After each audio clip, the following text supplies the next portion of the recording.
Can you believe that? Somebody throwing a lit cigarette out of a car.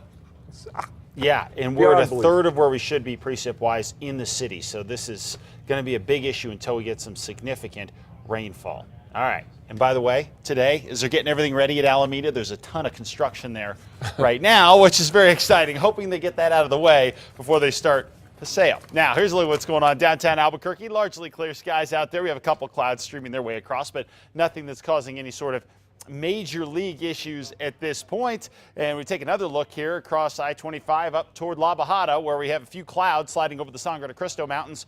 Otherwise, traffic moving along nicely out there, and a beautiful view from this camera. 85 degrees in the metro, winds out of the south at 12 and gusts up to 17. And we are seeing some occasionally gusty winds out there, but nothing widespread at this point. Despite the story we brought you about what happened in Los Alamos, there's not a great deal of wind across the state in any sort of significant way. And we are seeing temperatures up a bit, 70s and 80s for the north, 90s out to the east and down across the southeast. Temperatures in the high 90s. Roswell right now at 98 degrees with a couple of clouds continuing to stream their way across southern New Mexico right now. It's tomorrow when things really start to change. What we've got going on here is high pressure overhead is going to slide a little bit to the east, and that's going to create a little corridor of moisture to slide its way up into eastern New Mexico throughout the day tomorrow and likely into Friday as well. So once we add the heat of the day, we'll start to increase the chance at getting thunderstorms across the east side of the state, which we badly need at this point. And we could even see a stray storm or two into the metro area, but most of the focus,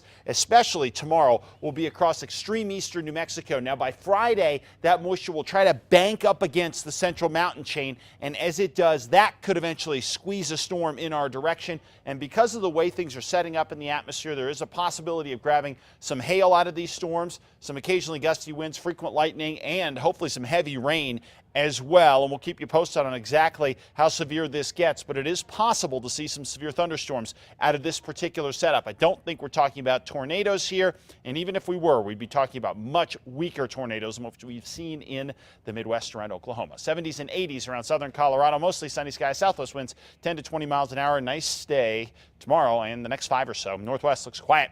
Mainly sunny skies on the way there. Meanwhile, southwest, temperatures in the 80s and 90s, mostly sunny skies, getting into the low 90s Friday, Saturday, and Sunday. Here's where we start to see those changes.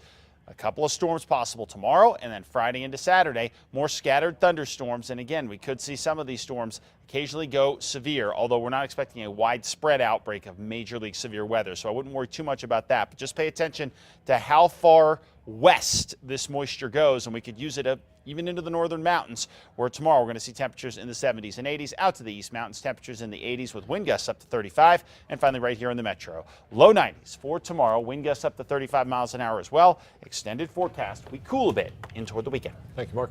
Sports is next.